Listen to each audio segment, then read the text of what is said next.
Caipiroska. Caipiroska is similar to Caipirinha, prepared with vodka instead of the usual cachaça. It is a very popular cocktail in Brazil, Paraguay, Uruguay and Argentina. We start with first line.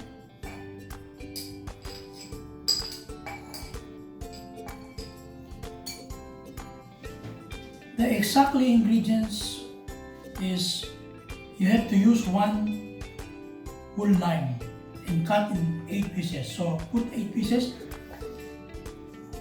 in the glass and sugar 4 bar spoon.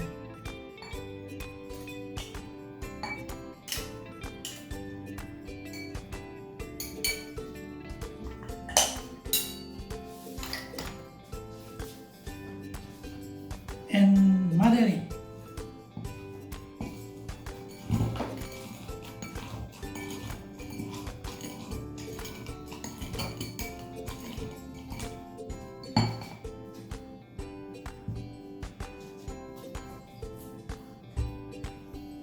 $50 ml of vodka,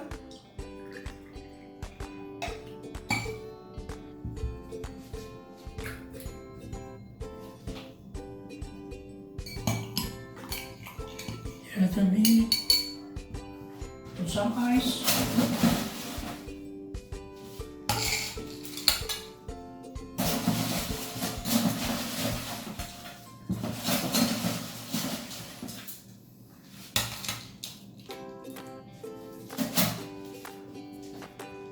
heat it down.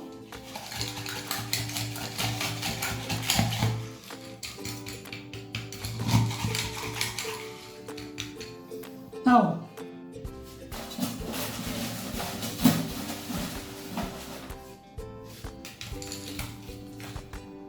this one you can shake. Right. So dissolve all sugar in there.